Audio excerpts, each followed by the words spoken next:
mes élèves étaient tous des partisans de Nietzsche, et ils étaient en admiration devant Hegel, hein. Et je dois dire que cet idéalisme allemand répondait, évidemment, était accessible à eux, à cause justement du fait que, dans tout idéalisme, le point de vue est unique. C'est un point de vue de hauteur. Bien sûr. C'est-à-dire que c'est une soumission, voyez-vous, à quelque chose de plus fort que nous. Oui. Je dois dire que je me rappelle très bien, par exemple, puisque beaucoup de gens s'occupent, par exemple, de créer très souvent des religions artificielles. On a affaire, par exemple, à un essor aujourd'hui de néopaganisme, de la part de gens d'ailleurs qui connaissent très peu les anciens auteurs grecs et latins. Mais Kant, par exemple... Et qui sont tous sionistes aujourd'hui. Oui, c'est vrai. C'est pas tout à fait hasardeux. Et je me rappelle que Kant disait ce qu'on appelle les dieux, c'est simplement des forces qui sont à peine plus hautes que nous. C'est-à-dire que nous les mesurons par rapport à ce que nous sommes. D'ailleurs, il ne devrait pas se dire païen, c'est complètement grotesque. Païen, ça veut dire paysan, il devrait se dire polythéiste. Il devrait dire polythéiste, voilà. Si j'allais au fond de leur pensée. Puisque je cite les mêmes auteurs de philosophie, Kant avait dit lui-même que le polythéisme est un multiple, mais tout multiple suppose une unité. Oui, absolument. Ben, évidemment. C'est-à-dire, et c'est justement... C'est le Tawhid. Justement, c'est le Tawhid. Exactement. Alors, au lieu d'expliquer ceci, au lieu que nos élites, ou nos demi-élites, par exemple, l'expliquent aux Français, l'islam est au contraire utilisé, comme nous le voyons par exemple dans les efforts de Marine Le Pen. Vous voyez, alors oui, alors ça on peut en parler, effectivement, ça m'intéresse. Parce que tu me dises un petit mot sur ce que tu penses de l'évolution de Marine Le Pen. Écoutez, par rapport à son père, par exemple, qui avait, en politique étrangère, il avait dit des choses sur l'Iran, il avait dit des choses sur l'Irak. Son père était un homme d'esprit. Oui. D'ailleurs, je dois dire, la dernière fois que j'ai vu son père, c'était, comme à chaque fois, c'était en même temps que Jacques Lang et Chevènement, c'était justement aux réceptions de l'ambassade d'Iran. Oui, bien sûr. Oui. Et je dois dire que le père, disons... Sans oublier, excuse-moi, je te coupe une seconde, sans oublier que le père avait quand même fait Suez. Oui.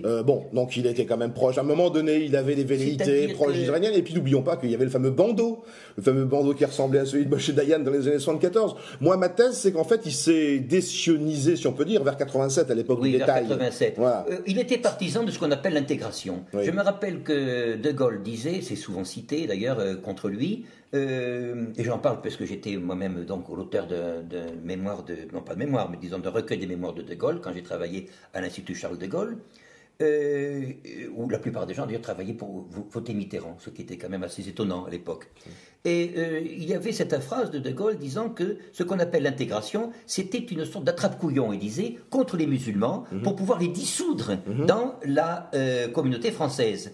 Or, en effet, ils ne sont acceptables que s'ils sont dissous. Ce que nous voyons aujourd'hui, c'est la continuation plutôt, de l'empire colonial. Quand j'étais à Téhéran, je me rappelle, j'étais même à Yazd, dans une petite ville, j'ai demandé à voir les archives. Oui. Et je suis tombé sur le discours de Paul Reynaud, de 1939, en disant, de 39, oui, il dit... nous sommes un empire de 200 millions d'hommes, et naturellement, il montrait sur une carte, voyez-vous, l'ensemble de l'Afrique, l'ensemble de l'Afrique du Nord, en particulier de l'Afrique noire, appuyé naturellement sur les Américains, c'est-à-dire ceux qui, vous savez, ont créé leur propre millionnaire après la guerre de 14-18. Or, ceci, voyez-vous, c'est quelque chose qui est resté dans l'esprit français. De Gaulle avait voulu se délester de l'Algérie, voyez-vous, et de l'empire colonial, pour pouvoir faire, lui, un homme du Nord, c'est un homme du Nord. De Lille. Oui. Vous savez qu'un de ses parents, d'ailleurs, à Lille, a tracé une magnifique avenue, justement, et qui était d'origine allemande. De Gaulle était en partie d'origine allemande. Il voulait faire une alliance franco-allemande, voyez-vous. Et je dois dire que De Gaulle a payé de sa vie, finalement, sa politique de lutte contre les hégémonies, etc. Ce qu'on appelle les gaullistes aujourd'hui sont des caricatures. C'est-à-dire, je n'ose pas dire, sont des chrétiens par rapport au Christ, mais disons Alors sur l'islam, si on peut revenir une seconde, donc tu disais que, il y a un moment donné, l'islam, donc, n'est mal compris, mal perçu. Oui, l'islam est mal perçu parce qu'on ne voit pas qu'il s'agit d'une métaphysique. On pense à l'islam par rapport à nos propres intérêts, que ce soit des intérêts politiques, des intérêts économiques. Il y a beaucoup de Français qui se sont fait des illusions sur leur puissance, voyez. Et ont toujours, disons, en travers de la gorge, le fait qu'ils ont dû quitter justement l'Afrique du Nord. Voilà, les pieds noirs. Et de même, vous avez non seulement les pieds noirs d'Afrique du Nord, mais vous avez également la politique mandataire en Syrie, qui accompagnait la politique mandataire des Britanniques. Et dans ceci, voyez-vous, il y a également un obstacle, c'est que le laïcisme français est en réalité une arme de combat contre l'esprit religieux. Qu'on appelle les religions. Ce qui est d'ailleurs amusant, c'est que Marine Le Pen se déclare à la fois laïque et chrétienne. Ça, oui, c'est quand même, alors là, c'est très fort. C'est très fort, mais. Alors que quand on connaît un peu le petit père Combe, et quand on sait que la loi de 1905, quand on sait par qui elle a été faite, oui, c'était pas par les chrétiens. Si mes souvenirs sont bons, c'est par des gens qui voulaient lutter contre le christianisme. C'est exact. Alors se dire chrétien et laïque aujourd'hui, c'est un peu fort de café. Et puis, alors, quand même, la loi de 1905, il faut dire qu'il n'y avait pas beaucoup, à l'époque, il n'y avait pas beaucoup de Français qui étaient musulmans. Il faudrait peut-être l'adapter, non? Je dirais d'ailleurs qu'il faut l'adapter, mais je voudrais préciser aussi, puisque tout le monde en parle, que cette loi de séparation de l'Église et de l'État n'est formulée que dans le titre de la loi. Mais vous ne trouvez pas, dans le corps de la loi, une notion de séparation. Oui. Oui, et puis alors il y a quand même le problème concordataire qui existe en Moselle et en Alsace que tu connais aussi. Moi je suis originaire de Metz, j'étais dans des écoles dans lesquelles il y avait des croix, c'est des écoles laïques qui s'appelaient Sainte-Thérèse. Ça choquait pas tellement les gens, hein, je veux dire bon.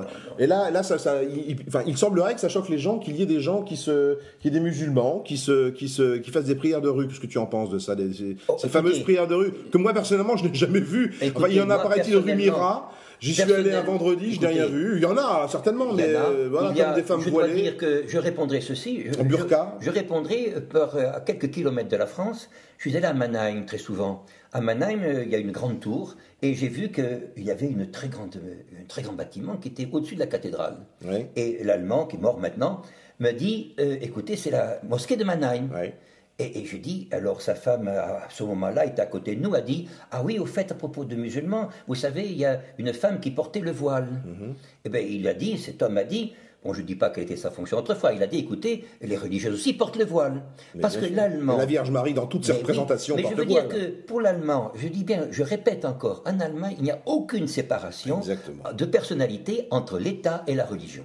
On considère que l'État s'adresse à un individu complet, tandis que nous avons en face de nous une idée. L'État est un instrument entre les mains des partis politiques. Et non pas du tout un lieu qui comprendrait les partis politiques. Voyez-vous, il est domestiqué. Quelle pourrait être, selon toi, la solution, justement, à ces prières de rue ou est-ce que c'est l'État qui doit construire des mosquées? Est-ce que ce sont les musulmans qui doivent les construire? Est-ce que ce sont les municipalités qui doivent ouvrir des lieux de culte? Est-ce que tu as une idée sur la question? Oui, j'estime, d'ailleurs, je reprends toujours le modèle allemand et le modèle autrichien, j'estime qu'une religion est une personnalité à l'intérieur d'un pays. Et donc, il est tout à fait normal qu'il y ait des associations qui n'ont pas à être reconnues par l'État. L'État est là pour reconnaître la finalité des associations. L'État n'est pas une fin en soi. L'État est un moyen au service de la société. Voyez-vous ? Donc, quel peut être le moyen pratique? Alors, à mon avis, le moyen pratique concret, c'est qu'il y a suffisamment d'argent venant des pays étrangers, venant des communautés, pour pouvoir construire des lieux de culte. Mais bien sûr. Bien sûr, mais je veux dire que il suffit encore, moi comme je le fais souvent en Autriche, il suffit de parcourir les lieux pour voir les centres culturels musulmans que l'on voit là-bas. Vous savez qu'il y a beaucoup de musulmans européens en Autriche, puisque ce sont les Bosniaques, qui étaient d'ailleurs les troupes, on disait, les plus fidèles de l'empereur. C'est eux qui ont fait la fameuse bataille de l'Isonzo, voyez-vous, la fameuse défaite de l'Italie maçonnique à l'époque. Je dois dire que ce n'est pas un problème. Ce qui est un problème, voyez-vous, ce qui fait peur, et je reprends la chose, ce n'est pas qu'il y ait des musulmans en France, c'est qu'il y ait des musulmans qui soient encore croyants. C'est ça, c'est le grand problème. C'est le grand problème. Mais oui, parce que c'est la fracture. On n'a plus le droit de croire en autre chose qu'au monothéisme de marché. Voilà, comme dirait quelqu'un. Mais je reprends encore la question. Comment se fait-il que le seul pays européen, celui qu'on appelle la locomotive de l'Europe, puisse l'emporter sur les autres? Pourquoi? Parce que justement, il y a un ressort moral intérieur. Absolument. Il y a une liberté personnelle. Bon, c'est l'Allemagne, qu'est-ce que vous voulez? Il n'y a pas d'autre mot. Il n'y a pas, que ce soit une Allemagne grande, comme vous savez, comme dans les accordéons. Je savais, regarde, dans Wagner, par exemple, on dit Brabant, c'est un Lohengrin. Brabant, vieille terre allemande. Bon, on le sait. On sait très bien que c'est que quand on parle du Plattdeutsch, bon, on parle également de la langue flamande. Je veux dire qu'il y a un espace.